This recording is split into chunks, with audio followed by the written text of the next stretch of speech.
en el justo. Él es un poquito lejano. Hebreos dice, mi justo. ¿Cuántos aquí se consideran justos? ¿Y los demás no? Dice la Biblia que justificados pues por la fe tenemos paz para con Dios por medio de nuestro Señor Jesucristo. La justicia de Él nos es trasladada sin merecerlo. Es la justicia de Cristo la que nosotros podemos tener, y eso nos hace justos. Indudablemente cada día somos invitados por parte del Señor a ser justos.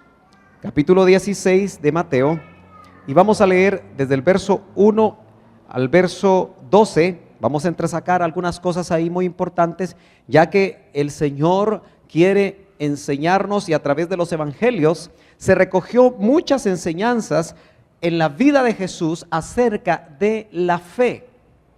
Yo diría que la fe la puede usted encontrar desde el primer libro de la Biblia. Hoy, para los que vinieron temprano en la escuela dominical, vimos la fe de Abraham, el llamado padre de la fe. Y si es el padre de la fe, tiene mucho que enseñarnos. Amén. Gloria a Dios. Pero la fe está desde el Génesis hasta el Apocalipsis. Y la fe continúa visitando y continúa actuando. En los 2000 años de historia de la iglesia, la fe está involucrada. Por eso, en el contexto de la segunda venida del Señor, especialmente la venida secreta de Cristo, el autor a los Hebreos dice, mi justo, el cercano. Yo quiero enfatizar tanto esto porque cuando terminemos esta serie, yo no sé cuánto tiempo tomará para regresar ahí, pero lo que el Espíritu pone en el sentir ministerial que cubre esta congregación es la importancia que todo aquel que me escucha pueda no saber lo que es la fe. Todos los que estamos aquí sabemos lo que es la fe, enseñamos lo que es la fe, pero no necesariamente experimentamos la fe.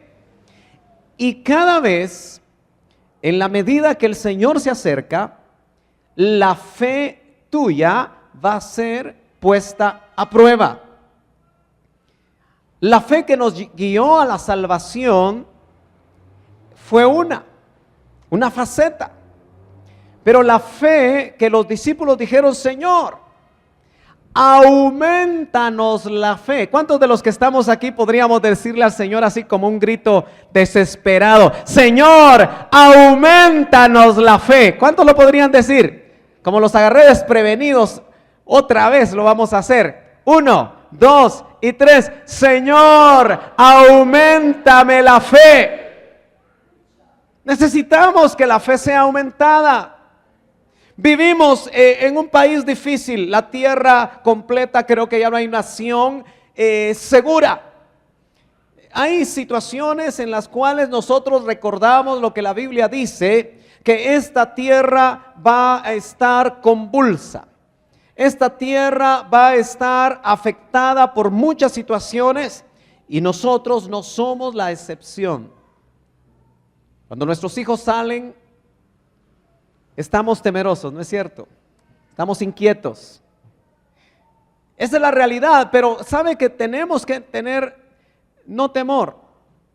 Jovencitos, hoy estamos predicando la palabra.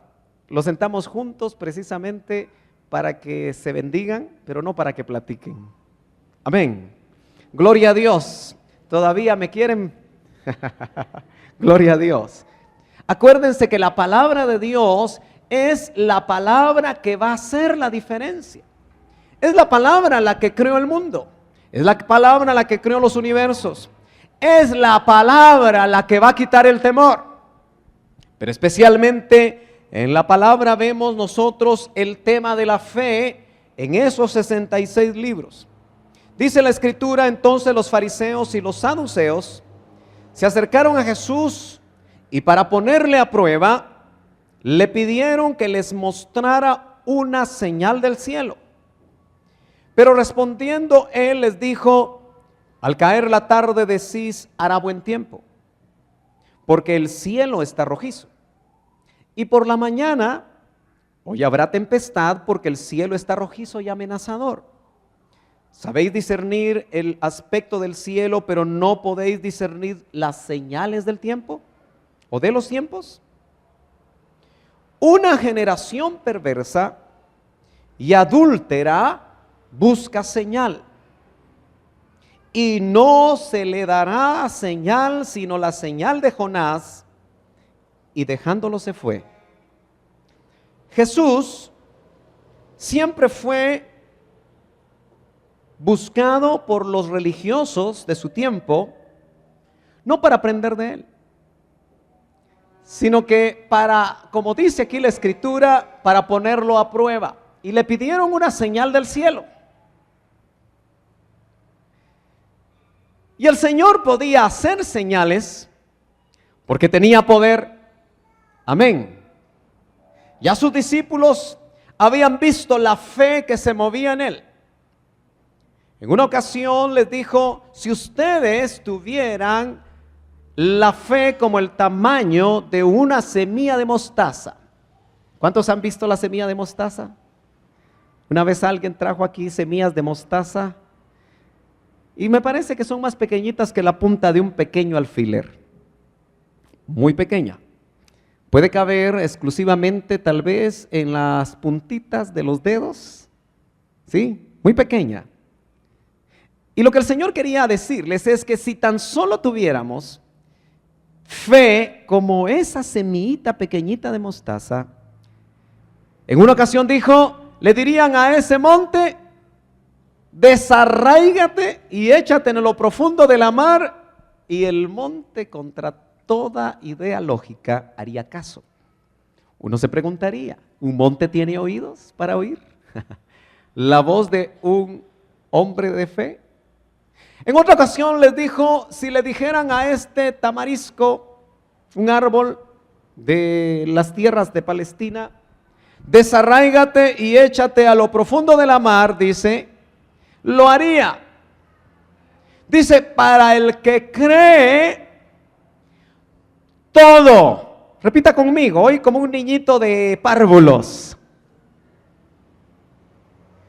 Para el que cree, todo le es posible. ¿Cuántos creerían en lo que acaban de decir? A veces repetimos como loritos. Pero eso yo creo que es lo que le da potencia al evangelio. Eso es lo que empodera el evangelio. La fe que nosotros podamos tener. Pero note usted que los religiosos buscan señales, milagros. Y no quiero confundirlo porque cuando hay fe se producen milagros. Pero los milagros que se producen por una fe sana, una fe puesta en Dios, son milagros que pasan como que si fuera algo natural. El religioso busca señales y hoy en día se hacen señales. Ojalá que las señales que se hacen en estos tiempos sean de la fuente de Dios. Porque nos estamos acercando a tiempos donde la Escritura dice que habrán ministros falsos que harán señales. El mismo anticristo traerá señales que serán señales poderosas. Usted recuerda, hermano amado, que el doctor Ríos, para muchos de nosotros, el pastor que recordamos que bendijo nuestra vida mientras estuvo en la tierra, él hacía ver que así como el pueblo de Israel participó de un éxodo que lo sacó de Egipto y lo llevó a la tierra prometida, él hablaba de un segundo éxodo. Ese segundo éxodo precisamente es el que la iglesia novia del Señor tendrá cuando Él venga en los aires, como lo promete Primera Tesalonicenses, el apóstol Pablo, que recibe revelación, para llevarnos en ese segundo éxodo. ¿Cuántos dan gloria a Dios? Pero note usted que tanto Felipe, o mejor dicho, Esteban, en el libro de los Hechos, cuando hace una reseña muy rápida, antes de morir, El resumen, si usted quiere ver todo el resumen de la historia del pueblo de Israel, Esteban, me parece que en el capítulo 7 de Hechos lo resume de una manera maravillosa. Pero notemos que dice que con brazo fuerte y poderoso salió el pueblo de Israel de Egipto. Eso quiere decir que con brazo poderoso saldremos nosotros también de este Egipto llamado mundo. Amén. ¿Cuántos dan gloria a Dios? Pero la batalla que tuvo el ministro de Dios llamado Moisés no fue fácil. Y si el parangón de ese primer éxodo con el segundo éxodo nosotros lo podemos por un momentito tener en nuestras mentes, nos daremos cuenta que lo que hubo antes de ese traslado, ese éxodo, fue una batalla de poderes espirituales. El tiempo final va a ser una batalla de poder a poder, donde van a haber señales de un lado y tienen que haber señales del otro lado. También el doctor lo resumía diciendo esto: cuando hay un Dios vivo, también hay un diablo vivo. Y añadía todavía una frase más muy interesante, dice: el diablo siempre se adelanta. Así que el poder engañoso y las señales portentosas, es muy probable que hoy más que nunca necesitamos nosotros discernirlas. ¿De dónde vienen? El Señor no le hizo a los religiosos señales, y tengo la sospecha que el Señor no está interesado en darle señal a los religiosos. Pero en ese contexto, y siguiendo lo que hablamos hace una semana, recordará usted que uno de los milagros más tremendos que el Señor hizo fue multiplicar el pan y multiplicar los peces. ¿Se acuerda que hablamos de eso? ¿Qué fe más maravillosa para poder obrar ese milagro de multiplicación? Si nos ponemos un poquito científicos, tendríamos que pensar que un pan tiene una masa, ¿no es cierto? Tiene un peso, ¿sí? La masa atraída por la gravedad le da peso a ese pan. Los panes de esos tiempos eran como unos grandes hojaldres, así todos planos, como que si usted agarrara. ¿Alguno de ustedes hizo pan o ha hecho pan? ¿Alguno de ustedes jóvenes han hecho pan? ¿Tú has hecho pan, David? Bueno, aunque usted no lo crea, en mis primeros años de matrimonio yo hice pan. No me pregunte cuántas veces, porque creo que fue solo una. Me motivé porque fui a una casa donde el esposo de esa casa o el padre de familia en esa casa hacía francés. Y como nos invitaron a cenar, me gustó el francés, lo crujiente del francés recién salido del horno. Hoy usted va a una panadería, porque no quiero hacer publicidad, y compra el francés precocido, lo mete no sé con cuántos grados al horno y le sale así crujiente, ¿verdad? Bueno, pero en esos tiempos no estaba esa panadería, ¿verdad? Y me puse a hacer pan. No le pregunte a la hermana Yadi cómo dejé la cocina, porque cuando yo intento hacer algo, dejo un desastre, porque me gusta hacer algunas cosas, pero todo lo ensucio. Pero hice pan. Y recuerdo que en mi niñez yo iba a la Antigua y habían unos familiares allá de mi mamá y tenían una gran panadería. Y me recuerdo que me metía al amasijo y miraba, supóngase que esta era una de esas bateas donde estaba la masa, y después agarraban las grandes cosas enormes así de masa y agarraban y moldeaban el pan. Aquellas que han hecho pasteles, bueno, ahora todo es precocido, todo es en harina, todo es en caja, pero alguna vez yo me ponía así como a boxear con la masa, porque uno de niño siempre trata de hacer travesuras, ¿verdad?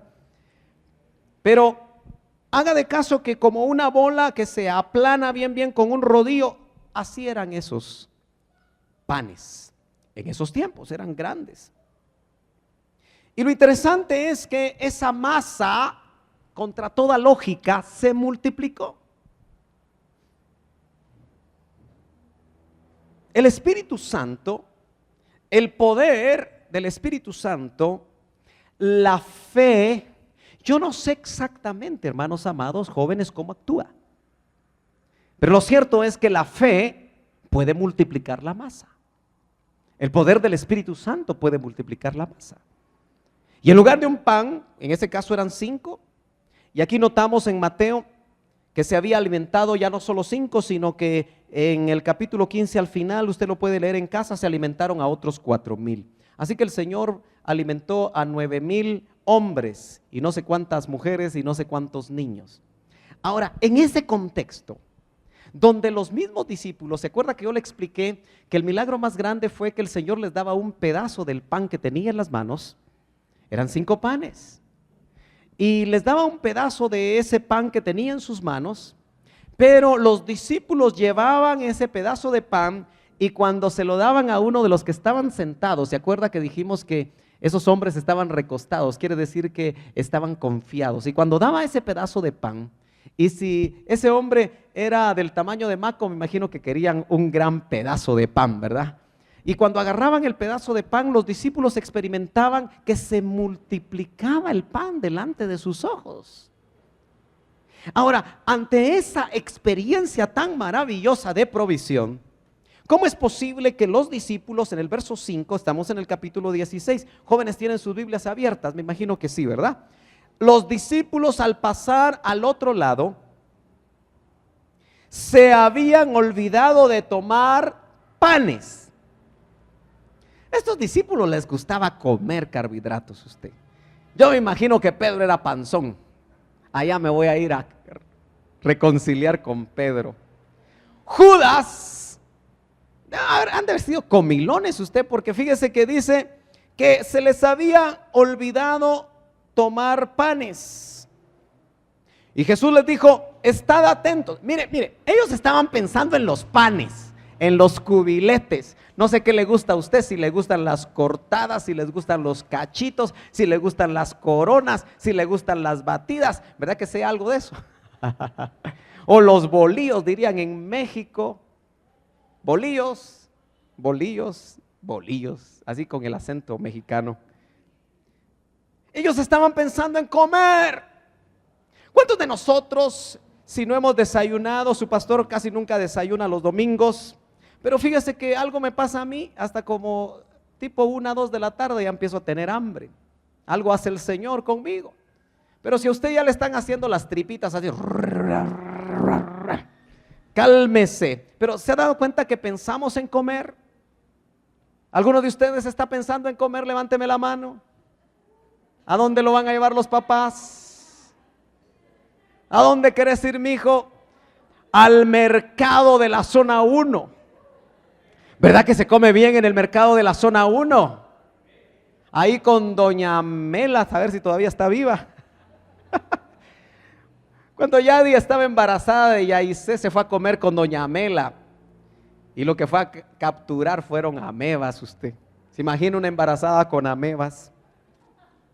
Los discípulos estaban pensando en los panes, en lo de la tierra. Y Jesús les dijo, ni les puso coco, hermano. Disculpe que use esa palabra. No les puso atención. Y les dijo, estad atentos y guardaos de la levadura de los fariseos y saduceos. Estar con Cristo no era fácil. Porque Jesús no era una persona. Fíjese que ya sé por qué Jesús no era guatemalteco. Porque iba al grano. ¿Se da cuenta que los guatemaltecos, te lo he contado yo a usted, verdad? Y como somos chapines, hace poco fui a Antigua, me metí a un mercado de artesanía, no sé qué andábamos viendo con la familia, y me encontré con una playera que decía, ser chapín es hacer esto y lo otro, y ayer vi otra vez esa playera que la llevaba alguien y dice todos los guatemaltequismos que nosotros usamos. Pero dentro de lo que pasa con nosotros es que no hablamos, no vamos al grano. ¿Verdad que todo lo rodeamos? Igual que el pastor que no va al grano con el mensaje, va a decir usted, ¿verdad? Bueno, soy guatemalteco, soy chapín. Pero el Señor no le interesó lo que le estaban diciendo los discípulos. Si hubieran sido los discípulos guatemaltecos, se hubieran sentido. ¿Se ha dado cuenta usted que los guatemaltecos nos sentimos mucho? Somos sentidos. Ay, es que no me vio. Ay, es que no me saludó. Ay, es que directo me habló. ¿Verdad que somos sentidos los guatemaltecos? Pero el Señor les dijo: estad atentos y guardados de la levadura de los fariseos. Ciertamente tomó un elemento del pan. Los discípulos hacían pan sin levadura en el día de los ácimos, los panes de los ácimos, cerca del tiempo de la Pascua. Pero normalmente le echaban levadura, como actualmente todavía se le echa levadura al pan. La levadura sirve para que crezca el pan. ¿Verdad, señoras, que ustedes echan levadura a los pastelitos para que se levanten? A veces en las tiendas venden más pan con levadura, porque cuando uno le mete la mordida, solo aire tiene el pan, ¿verdad? Pero eso es otra cosa. Ese elemento de la levadura de los fariseos y saduceos tiene que ver con mala doctrina, mala enseñanza de los fariseos, los mismos que lo habían querido probar. Y él toma ese elemento para hablarles de lo espiritual. Cristo está interesado, hermano amado, en hablarte de lo espiritual. El mundo, jóvenes, el mundo, hermanos y hermanas, está interesado en hablarnos de lo terrenal. ¿Quiere usted saber cuándo le está hablando el Espíritu del Señor? Le está hablando de lo de arriba. ¿Quiere saber usted cuándo le está hablando el Espíritu del mundo? Le está hablando de lo de abajo. Pero como los discípulos eran tuntunes igual que nosotros, tuntunes. Yo quiero que usted entienda, hermano amado, que habían visto la multiplicación de los panes. ¿No cree usted que el que multiplicó a 5,000 y a 4,000 hombres no podía producir pan en la barca? ¿Ah? ¿Y entonces por qué tenían tan poca fe estos bandidos? Igual que nosotros. Dios está haciendo un milagro y a la vuelta de la esquina estamos dudando. Por eso dice: y ellos discutían entre sí diciendo, lo dice porque no tomamos panes. Seguían en la tierra. ¿Cuántos de nosotros, cuando el Espíritu de Dios está hablando, seguimos en la tierra? Por eso cada vez yo más entiendo que cuando uno viene a la casa del Señor se debe de preparar. Hermano amado, tal vez yo le caigo mal, pero voy a volver a caer mal otra vez. Pero duerma bien en casa. Acuéstese temprano, por favor, y levántese temprano. ¿Amén o no amén? ¿Sabe por qué? Porque necesitamos todas sus facultades aquí para que la palabra de Dios llegue. ¿Estamos de acuerdo? Pero si usted se acuesta viendo una zulica hasta la 1 de la mañana, aquí me va a venir a dormir. Así que vamos a tener que darle a los servidores aquellas varas, ¿verdad?, que usaban en los pueblos, en las iglesias de hace 50 años, que cuando no podían entrar al que estaba dormido, lo pullaban con una vara para que se despertara. Pero Jesús, verso 8, dándose cuenta, dijo: hombres. Me está ayudando. Hombres. Y claro, la Biblia habla genéricamente. Y cuando habla a hombres, está hablando, por supuesto, a mujeres. ¿Sí? Pero a mí como que el Espíritu me dijo: ¿y por qué hombres y no mujeres? Y entonces inmediatamente me hice una pregunta a mí mismo: ¿tendrán más fe las mujeres que los hombres en la práctica? ¿Qué dicen los hombres? El que calla otorga. ¿Qué dicen las mujeres? ¡Ay, Dios! Conste que me imagino que si contamos a las mujeres y a los hombres, aquí hay más mujeres que hombres. Hacemos una buena gráfica de lo que es la realidad demográfica en el mundo, ¿verdad? Siempre hay más mujeres que hombres. Pero voy a volver a hacer la pregunta: ¿habrá o tendrá más fe la mujer que el hombre? ¿Qué dicen los varones? Ahora le pregunto a los varones que están aquí, ¿qué piensan? ¿Tendrán más fe las mujeres que los hombres? Otra vez el que calla otorga. Están diciendo que sí. Dice, hombres de poca fe. ¿Quiénes eran esos? Los desconocidos que acababa de conocer Jesús. No, eran sus discípulos. ¿Y cuántos somos aquí discípulos de Cristo o nos queremos considerar discípulos de Cristo? También nos toca la misma frase. Hombres y mujeres de poca fe. Con Cristo no era fácil caminar, ya se lo dije. Y dice, ¿por qué discutís entre vosotros que no tenéis pan? Porque hombres de poca fe. Porque les quería aprovechar el viaje.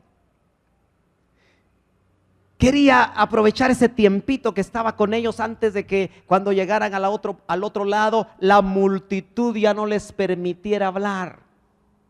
Ya el Señor necesitaba darles más enseñanzas a ellos. Y acuérdese, en cuanto a la fe, porque lo que les toca es precisamente el aspecto de la fe. La fe está tan íntimamente ligada a nuestra vida que es por fe que yo saco una carrera universitaria. Jóvenes, es por fe que uno se gradúa. No porque sean muy inteligentes. Se los dice a alguien que fue abanderado en casi todos los niveles, menos en la universidad. Yo solo recuerdo que mi primer examen en la U fue de 33 puntos de 100. Ay, Dios, dije yo.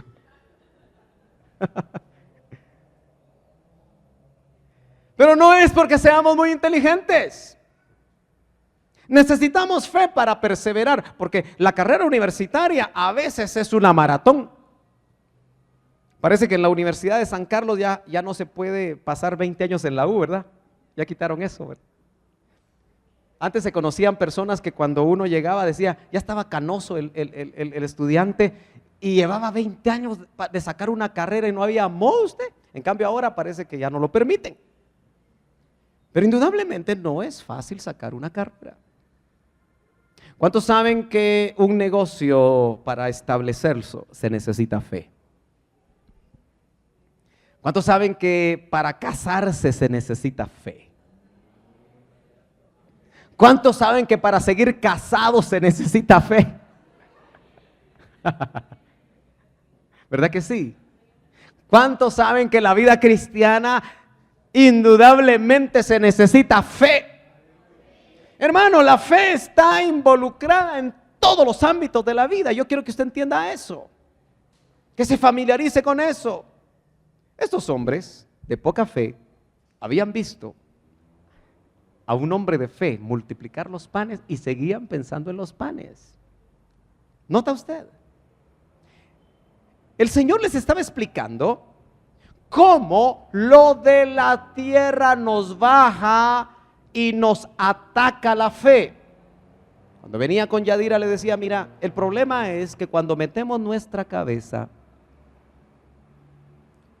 y por eso quiero hacer énfasis en hombres de poca fe. Aquí hay médicos, ¿verdad? ¿Sí?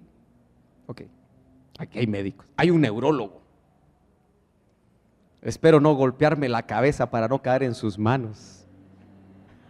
Pero es un buen cirujano. Valga la propaganda, vos. Después vamos mitad a mitad, ¿oíste? Gloria a Dios. Pero mire,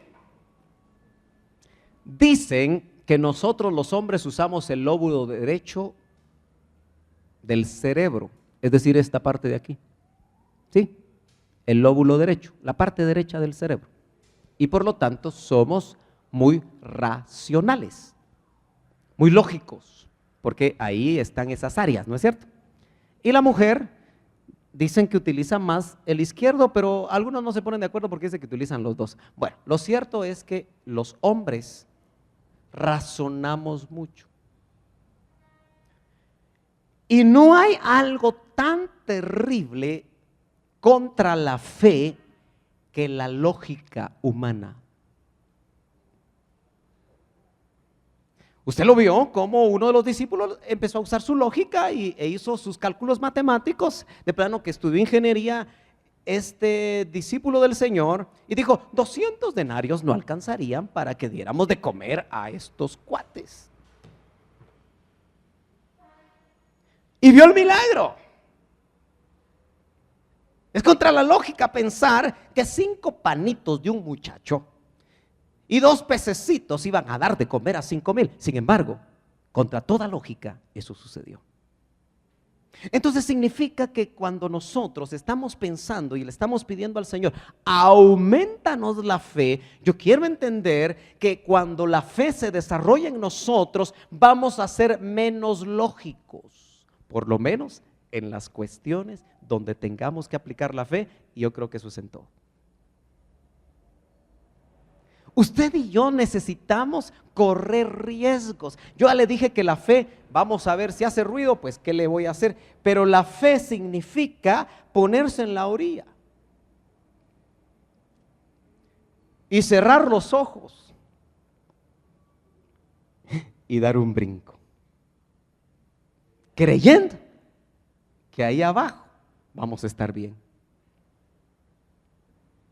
Muchos de ustedes han dado brincos así. Yo espero que cuando usted se casó con el que está a la par suya, usted dio un brinco. Y después de 20 años o de 30 años, usted todavía está contento. Gloria a Dios. Gloria a Dios. Aunque después de 20 años ella ya no sea la misma, ni él tampoco, por lo menos en los aspectos físicos. Pero estos hombres, yo quiero que usted entienda, se metieron como en una atmósfera porque el discipulador los había metido en la atmósfera de lo sobrenatural. Pero cuando salieron de esa burbuja sobrenatural y se metieron al barco, lo que se ponían a pensar es que no llevaban panes. A veces cuando uno está en el templo, uno está pensando en los anteojos del gallo. Está pensando en lo que va a hacer cuando salga del templo. Voy a ir a jugar, voy a ir a comer. Está pensando en lo de la tierra. Yo creo, hermano amado, que en los templos hay espíritus distractores que no se miran. No lo voy a asustar, pero yo recuerdo que en una ocasión el doctor contó una experiencia, que en algún momento alguien pudo, a través de un don, no un señor, sino un don del Espíritu, pudo ver el demonio personalizado que llevaba uno de los hermanos cuando venía caminando del auditorio.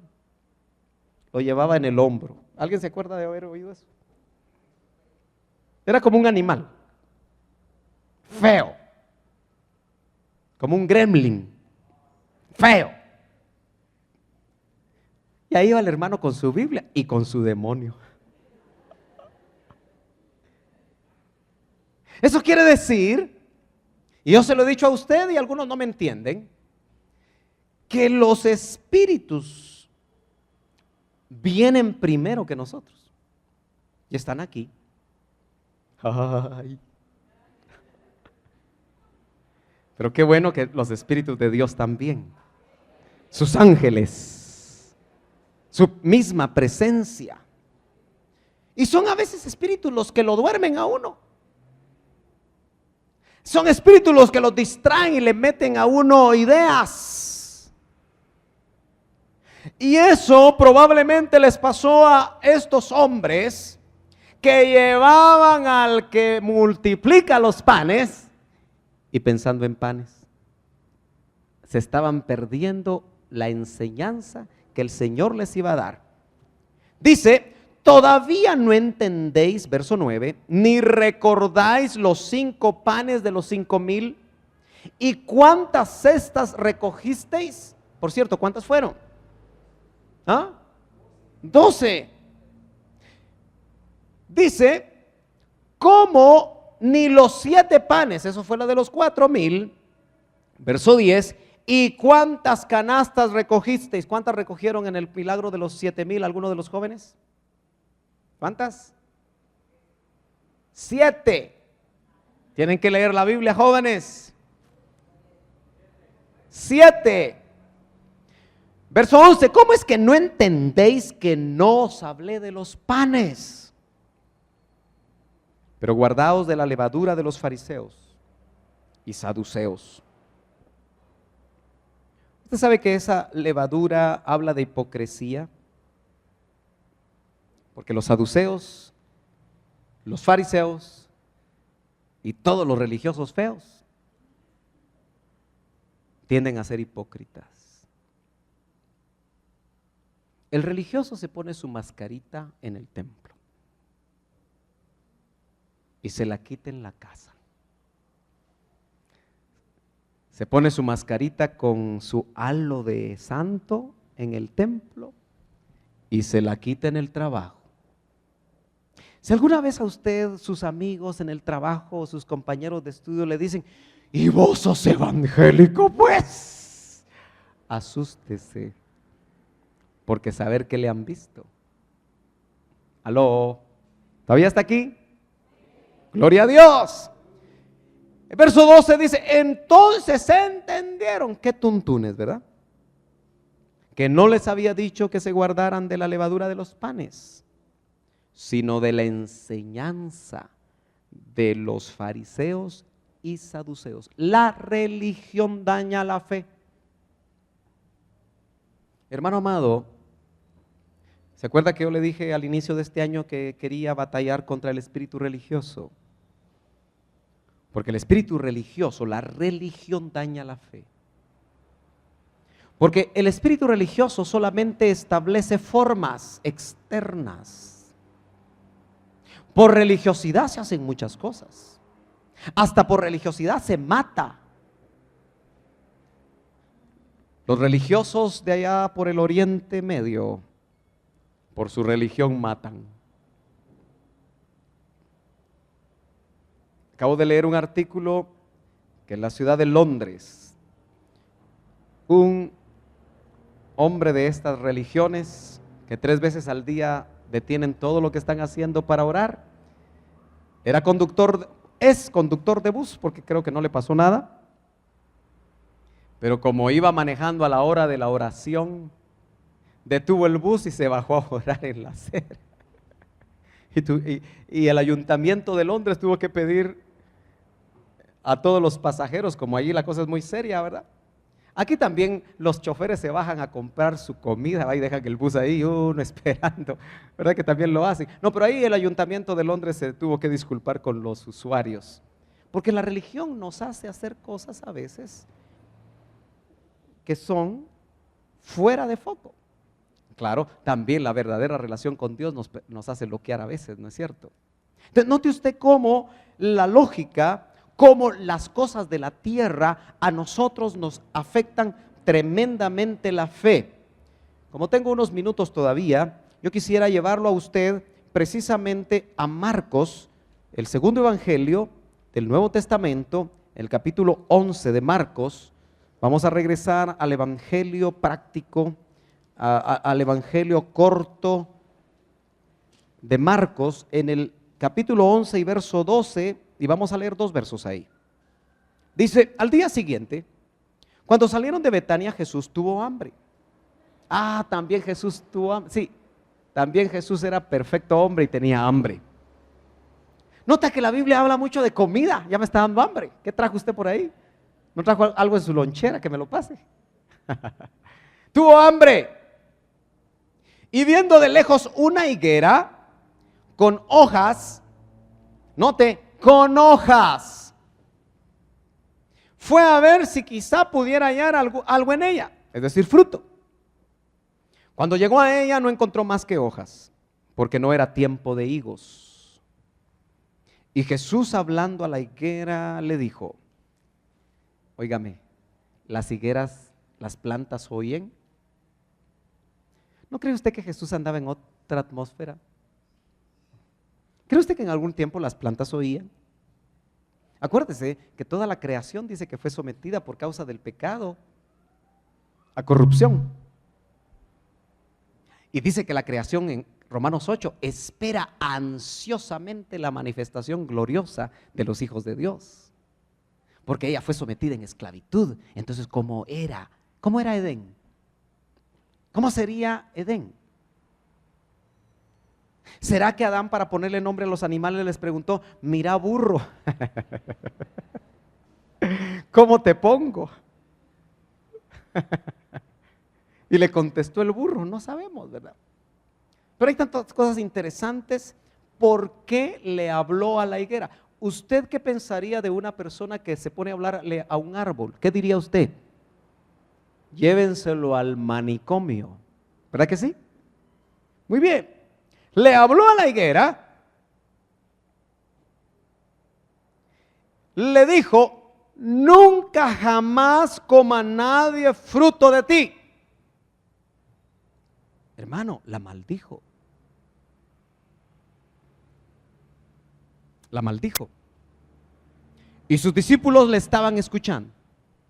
Note, estaban oyendo, estaban viendo. El discipulado de Jesús era práctico. ¿Sabe por qué nosotros no avanzamos en el discipulado? Porque somos muy teóricos.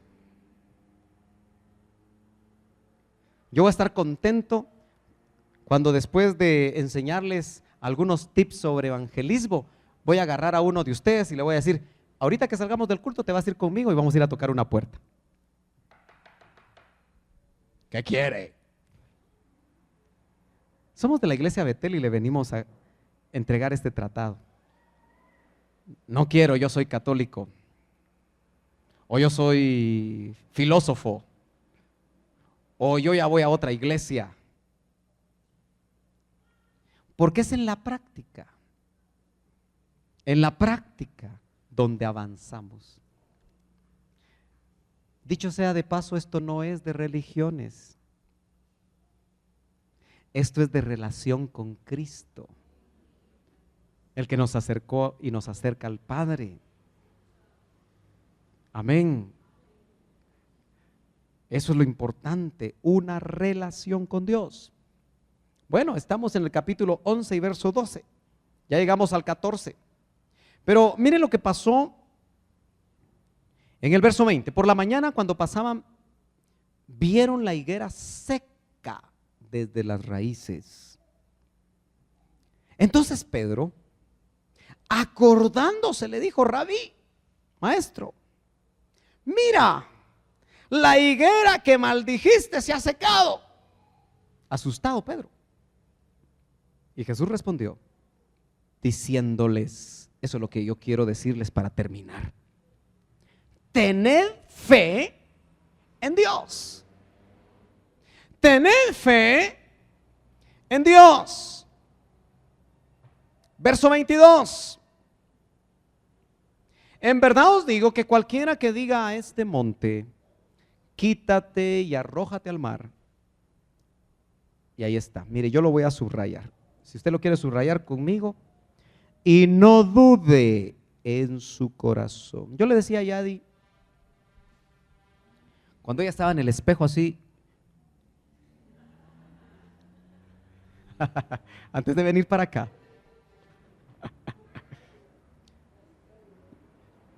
yo le decía: sin duda, todo el trabajo del enemigo de nuestras almas es robarnos la fe. Todo. Ese es su trabajo, robarnos la fe, porque con fe somos dinamita. ¿Verdad que sí? Con fe todo es posible. Por eso Pablo decía: porque no me avergüenzo del evangelio, note, no religión, no me avergüenzo del evangelio porque es dinamita de Dios. Y nosotros lo que tenemos son cuetillos, usted. ¡Puc, puc, puc! Y hasta mojados. No hacemos ruido. Pasamos por la universidad y nadie supo de nosotros. Pasamos por los colegios y nadie supo de nosotros. Estamos en Monteverde y nadie sabe de nosotros. Bien saben porque qué bulla la que hacemos.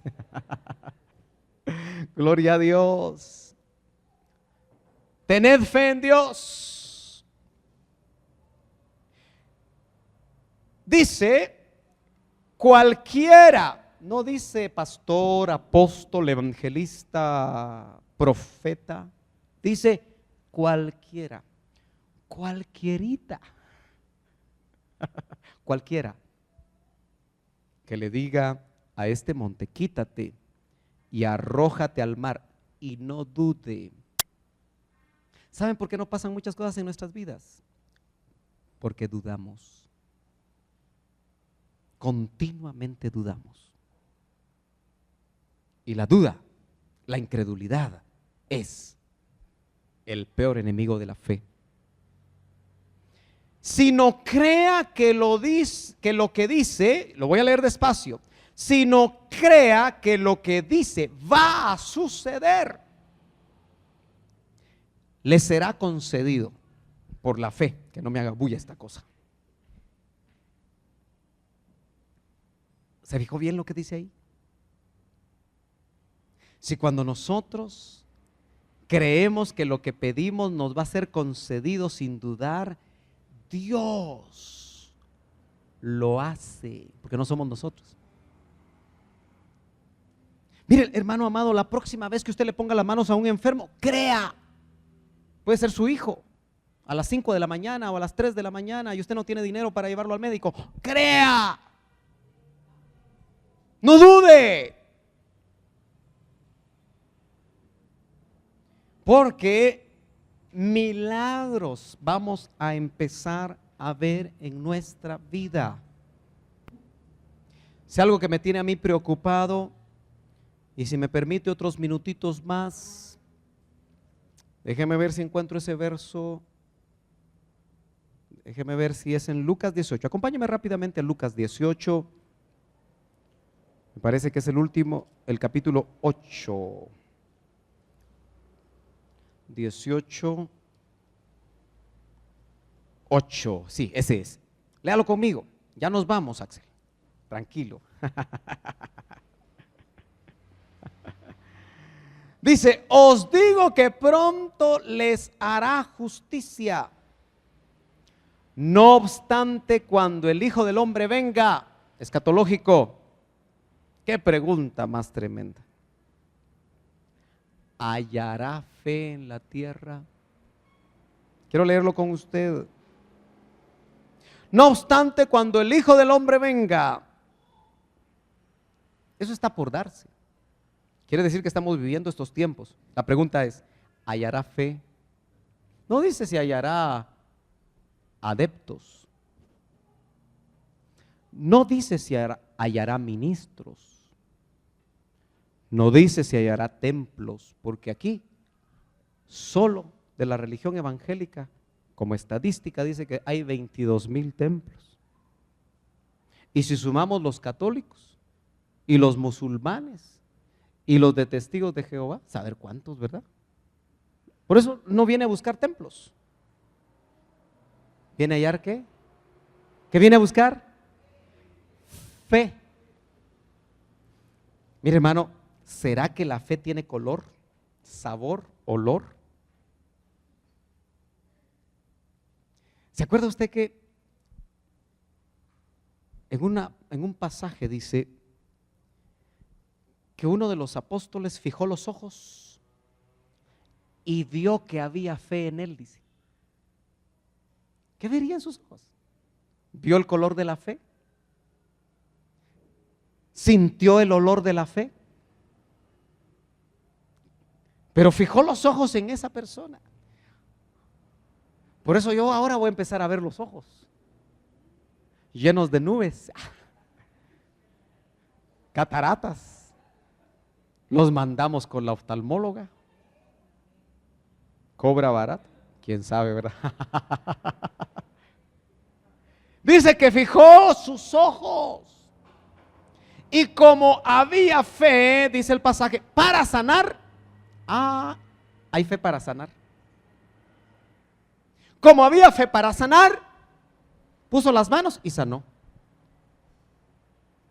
Necesitamos experimentar la fe. Qué tremendo, porque la pregunta es, ¿hallará fe en la tierra? Y dice que esos tiempos serán como los días de Noé.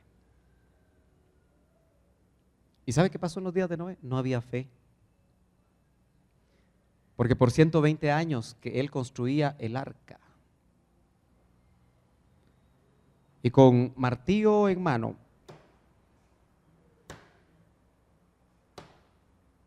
esa era la fe de Noé. Muchos se quedan solamente que él predicaba, pero predicaba mejor cuando clavaba, cuando cortaba, cuando embadurnaba de brea el barco, porque no había llovido. Y todos le decían loco. ¿Por qué estás haciendo un barco sin ni agua hay? Al otro día Noé.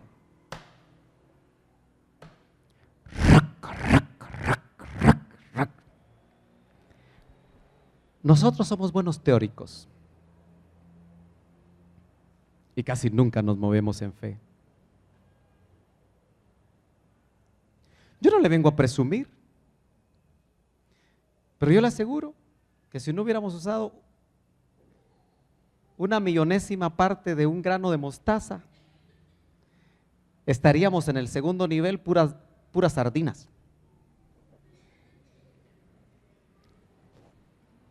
Con gran calor. Pero por una millonésima parte de un granito de mostaza estamos aquí. ¿Y sabe qué? Ya estoy pensando en ir a buscar terreno. Ay, ese hermano Sergio. Porque al fin y al cabo, aquí no somos dueños. Y un día se les puede ocurrir decirnos, bye bye. Pero apenas es una pequeñita. Pero ¿sabe qué? La fe es acción. Eso es lo que le quiero decir. Si Noé solamente hubiera dicho, vengan al arca, sálvense porque viene un diluvio, y solo se hubiera dedicado a eso como lo hacen muchos ahora, y no hubiera construido el barco. Yo no sé qué barco tienes que construir. Por lo menos, padre de familia, tú tienes que construir el barco que salve a tu familia. Porque en los últimos tiempos la pregunta es, ¿habrá fe en la tierra? Usted tiene que preguntar, ¿hay fe en mi casa? No que vengan al culto. ¿Hay fe en mi casa? ¿O no hay fe? Porque lo que Dios anhela y viene a buscar es fe. Porque mi justo, por la fe, vivirá. Póngase de pie.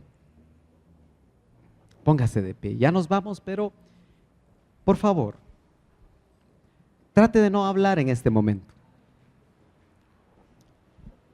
Trate de estos minutitos poquitos poner su corazón y poner su mente. Y quizá por eso le pedimos que cierre sus ojos, pero los puede dejar abiertos. La pregunta que yo te hago y la pregunta que yo me hago esta mañana es, ¿cómo está nuestra fe? ¿Tenemos fe para sanar? Ya hubo fe para ser salvos.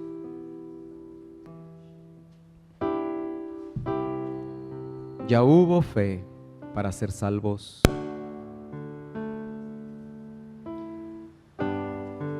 Y a la mitad del mensaje usted y yo clamamos, tal vez no nos dimos cuenta completamente de lo que hacíamos, pero clamamos como lo hicieron una vez los discípulos, aumentanos la fe. Y Él no lo reprendió. Quiere decir que hay una faceta de la fe que crece, porque la faceta de la fe como fruto crece. Y la fe crece en experiencias, con experiencias. Ustedes al principio del año, la mayoría de ustedes escribieron una nota, la vinieron a dejar al altar. Y en esa nota pusieron muchas cosas que quizá creían imposibles que se pudieran hacer. Todos los que escribieron esas notas ese domingo, yo les voy a pedir que pasen al frente, si están aquí. Porque la palabra, aunque ustedes no la hayan notado, empieza a producir frutos. La palabra está engendrando en nosotros. La palabra está haciendo que la fe crezca. Y tal vez lo que escribiste, que lo veías muy difícil, probablemente ahora lo ves menos difícil. Y por eso yo te pido que pases para recibir una ministración de parte de Dios, para que tus ojos sean abiertos y para que lo que pediste lo vuelvas a confirmar con un adelanto en tu vida cristiana, con mayores depósitos en la cuenta de tu fe, para que pronto, más de lo que te imaginas, eso que te parecía imposible sea hecho en tu vida, o en la vida de tus hijos, o en la vida de tu esposo, o en la vida de tu familia. Yo no sé qué fue lo que tú pediste, pero tú lo sabes. Por eso ahí donde estás, y aunque la invitación hoy fue específica, si tú estás aquí en esta mañana y también quieres venir al frente porque necesitas que cosas que tú ves imposibles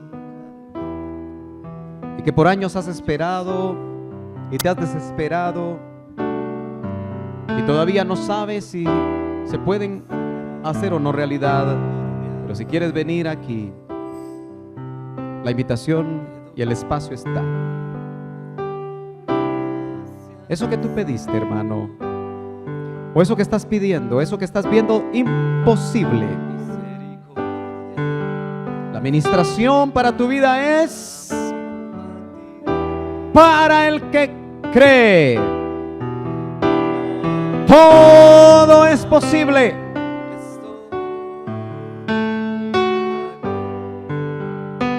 Por eso nuevamente, si lo que has pedido es fructificar una carrera universitaria,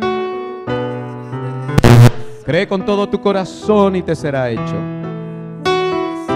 Acuérdate que fuiste levantado ahí, no como cola, sino Dios te quiere por cabeza.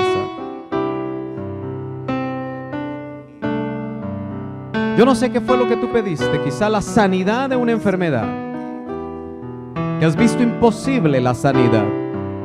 Hoy recibe fe, de esa fe que vio el ministro y que dijo, tiene fe para sanar.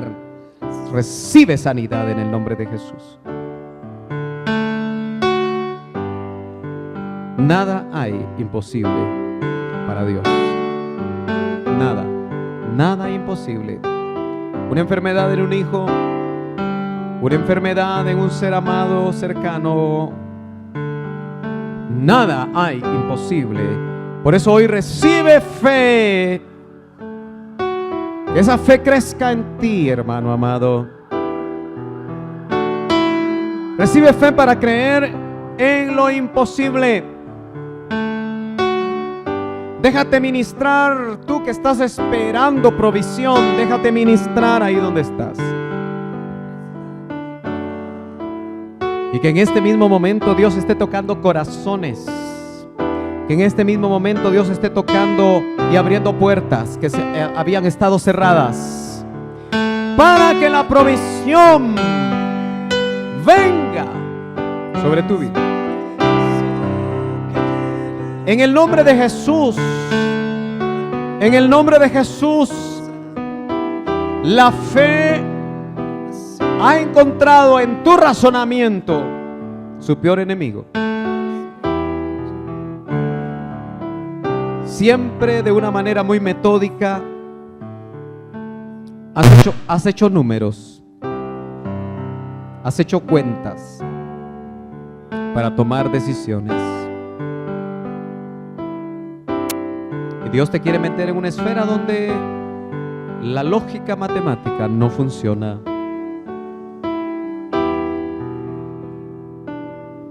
Ahí en esa esfera, 5 panes, 2 peces se convierten en 10,000.